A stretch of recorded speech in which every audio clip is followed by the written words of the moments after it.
What's going on, bottom line viewers? It's Mitch back here for another week of fantasy football. Stardom and Sid'em, this time for week number 11 in your fantasy football calendar. And these, of course, are the weeks, the stretch run of fantasy football, where you determine if you are a playoff team or you're not a playoff team. You're a loser. So let's make you a winner in fantasy this season with my starts and my sits. Before I dive into my starts and sits at the quarterback, running back, wide receiver, and tight end positions, make sure that you do Gronk spike the like button and subscribe to the Bottom Line View if you are new. I cover the NFL exclusively on this channel, as well as having these start and sit videos once a week.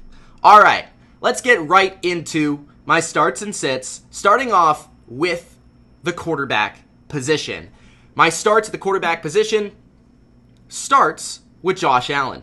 Josh Allen plays the Miami Dolphins. The Fins are not a very good football team, and they have allowed the fourth most touchdowns to quarterbacks this season through the air. Josh Allen, he did play the Dolphins once before and was pretty successful. 2 touchdowns, a 111 passer rating versus Miami the first time around. I expect Allen to have similar success the second time against the Dolphins. Jameis Winston versus New Orleans Saints. Winston, I would keep him in your lineups this week. I understand that you might be scared of this matchup, that the Saints have a pretty good defense, but they do not have their shutdown corner in Lattimore in this game, meaning that Mike Evans, who did not play very well versus the Saints because of Lattimore, will be open, and Winston can hit him.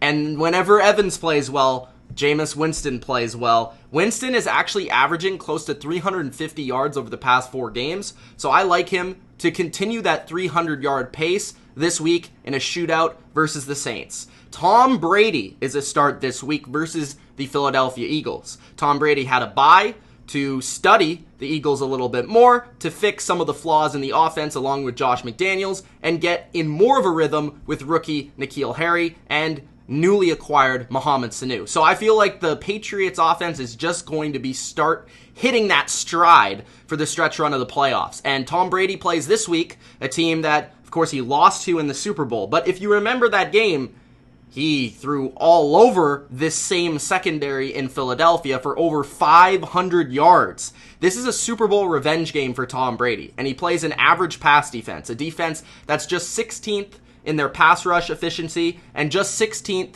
in pass defense. So I expect Tom Brady to have a good game targeting Edelman, Sanu, and James White for big-time yards. Derek Carr versus the Cincinnati Bengals. Derek Carr, I like this matchup. Cincinnati ranks 4th worst versus quarterbacks, and they also have picked off passers the fewest in the NFL. So Derek Carr, even if he doesn't put up 4 touchdowns in this game, should at least put up a pretty solid floor if you have your quarterback on a bye, or if you're just in need of someone with a better matchup this week. Derek Carr is a very safe option. Drew Brees versus the Buccaneers.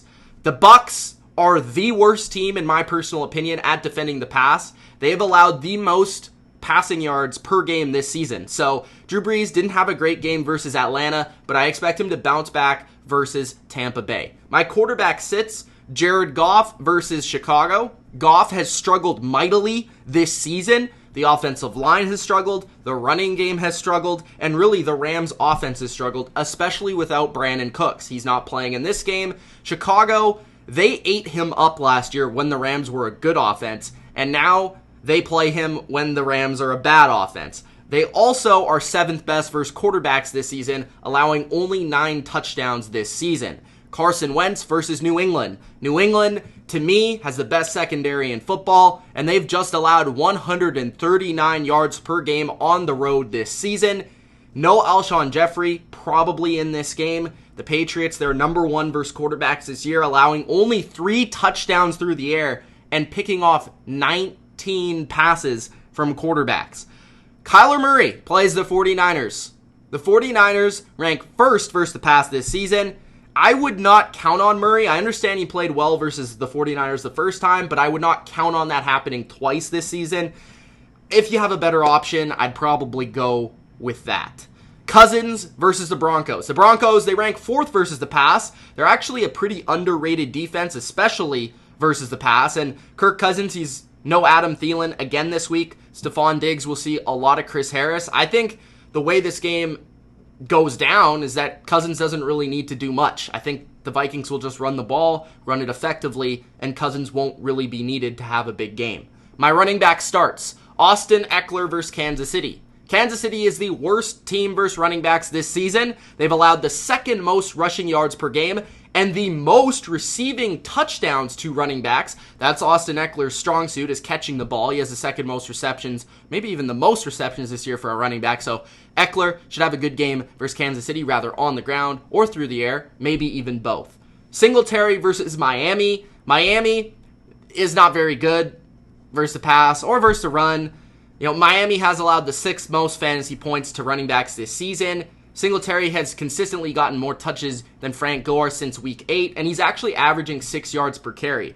They didn't run him enough last week. I think they get back to running the football this week versus the Dolphins. Hill in place of Freeman versus Carolina for Atlanta. The Panthers have allowed the third most points to running backs this season, including 3 touchdowns to Aaron Jones last week.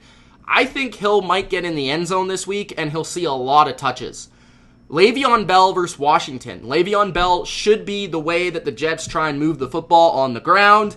Washington allows the 5th most yards per game to running backs and on the ground this season. They allow the 7th most fantasy points to running backs as well. So even though Bell has kind of been struggling, I would expect Bell to have maybe one of his best games of the season this week. Mckissick versus Dallas. Now, we don't know. I think Johnson's probably going to be out. So if he is out, that's an even better play. But even if he isn't out, Dallas actually has allowed 61 receptions this season to running backs. That's the 3rd most this year. So I actually like McKissick as a possible flex play in your lineup. If you need somebody, maybe you have a bye, maybe you just are weak at the position, I think McKissick is a pretty decent play this week. My running back sits. Let's start off with Latavius Murray versus Tampa Bay. He had a couple of pretty good games this year, but Kamara is back, which means he's not going to see much of the football. Tampa Bay is also very good versus the run, where Latavius Murray does most of his damage. Not really a big receiver. That is more of Kamara's role. So Latavius Murray, Tampa Bay, first in rushing yards this season against. I don't see that really happening this week for Latavius. Broncos running backs versus Minnesota. I've liked Phillip Lindsay for most of the year. Freeman has been decent in some matchups. Minnesota is 4th best versus running backs this season. They also are in a game here, the Broncos, where it's probably not going to be very close, and the Vikings are probably going to be up to a big lead, which means that Allen's going to have to pass the ball more. Then you look at the fact that Minnesota is actually 2nd best at allowing the second least amount of receptions to running backs. So either if it's through the passing game, the running game, the Vikings just all around are good versus a running back position. Sony Michel versus Philadelphia. The Eagles are one of the better run defenses in the league. They rank top 5, 4th versus the run this season. You look back at Super Bowl 52 and the Patriots decided to pass the ball instead of run it with, at the time, it wasn't Sony Michel. It was Dion Lewis, but they really didn't decide to run it. It was more of a James White, Rex Burkhead game. I believe that's going to be the same in this one versus the Eagles. I don't see Sony getting many carries. Maybe he scores a touchdown, but I don't see him having high upside in this game. Montgomery versus the Rams. The Rams are number 1 over the past 4 games in run defense. They've been very, very good, specifically because they haven't had to rely and put as many players backing up their secondary. They've been more aggressive versus the run with Jalen Ramsey. Run defense has actually been 2nd in yards per carry as well in that same stretch, so Montgomery has had some rough games. I would expect this to be one of those. Jones versus New Orleans. Ronald Jones, to be exact, not Aaron Jones. Ronald Jones versus the Saints. The Saints are one of the better teams versus the run. They've only allowed 66 yards per game on the ground over their last 3. Jameis should have a big game. I expect the Tampa Bay Bucks to pass more so than run the ball in this game. My wide receiver starts. Jamison Crowder versus Washington. This is revenge time for Crowder. He used to play for the Skins, underutilized as a Washington Redskin. In this game, you should see a lot of targets, as Washington has allowed a league-high completion percentage to the slot receiver, which Crowder is. Mohamed Sanu versus the Eagles. I liked what I saw versus Baltimore. That should continue this week after the bye, as the Patriots find different and new ways with that extended week to get the ball to Sanu, who is very effective. The Eagles, they rank 10th defending the wide receiver this season, which isn't great, or 10th worst, sorry, not 10th best, 10th worst this season. Plus, like I said with Tony Michel, it should be a pass-heavy script for Tom Brady, so a lot of targets for Sanu. Brown versus Houston. Marquise Brown, he's a big play receiver. Houston gives up a lot of big plays. I also believe that the Texans are probably going to be focused on Lamar Jackson and leave their corners probably up to playing one-on-one with Brown, which could spell disaster. So I expect Lamar to pass a little bit more in this game and target Marquise Brown down the field. Debo Samuel versus Arizona is a sneaky start this week. He went for 4 receptions for 40 yards the first time he played the Cardinals, but that was with Kittle and Sanders both in the lineup. So this week, with them out of the lineup potentially, Debo is going to be that number 1 target for Jimmy G, that slot receiver. Arizona is second worst versus the wide receiver position this year, so Debo Samuel could be a sneaky start for you as a flex or a third receiver. And the last start at wide receiver is Scary Terry McLaurin versus the Jets. The Jets are awful versus receivers this season. They've allowed 9 touchdowns to receivers over the past 5 games. Haskins has a connection with McLaurin. I expect him to hit 1 or 2 big plays in this game. My wide receiver sits. Let's start off with Fitzgerald. The old man has not been very good down the stretch.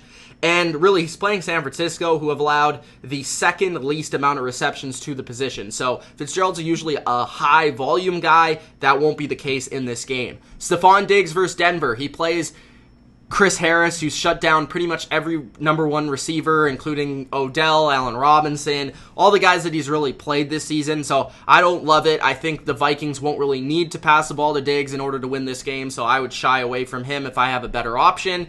Allen Robinson versus the Rams. Allen plays Jalen Ramsey, and Ramsey has been following a lot of the top receivers in this game, or as a Ram. So I would expect really Robinson to not have an effective game. Maybe he gets quite a few targets, possibly if the Bears are trailing in this game from Trubisky, but I just don't see this entire offense clicking as they haven't been all year. And the last sit for the wide receiver position is Devante Parker versus Buffalo. Now, Tre'Davious White has quietly been elite this season. He's going to be one-on-one with Parker, and Parker, he usually shies away from playing the elite corners in the game and doesn't play very well, so I'd sit Devante Parker, even though he's been playing well as of late. My tight end starts, let's go with Dwelly versus the Arizona Cardinals. He's going to be in place, the next man up for George Kittle. Arizona is the worst team versus tight end, so I expect Jimmy to target him and Kyle Shanahan to have a good game plan for him in this game. Everett versus Chicago. Everett has been effective as a fantasy tight end. 14 plus fantasy points in 4 of his last 6 games. The Bears are one of the 5 worst teams versus tight ends. So I think Everett, without Brandon Cooks, sees more targets in this game. Olson versus Atlanta. Jared Cook was effective versus Atlanta. Greg Olson was good versus the Packers. I think he carries that over into this game. Kyle Allen really is using him a lot in some of the clutch situations for the Panthers. And Jared Cook versus Tampa Bay. Speaking of Cook, I think he carries over a good game from Atlanta versus Tampa Bay, a team that's not very good versus tight ends, the second worst in the NFL. So I expect Drew Brees to go to him often, and I think they're getting and finding more ways for him to be utilized within this offense. All right, guys, those are my starts and sits for the week 11 of your fantasy season. If you enjoyed, again, Gronk spike the like button and subscribe if you're new. It's Mitch. Thanks for watching, and peace out.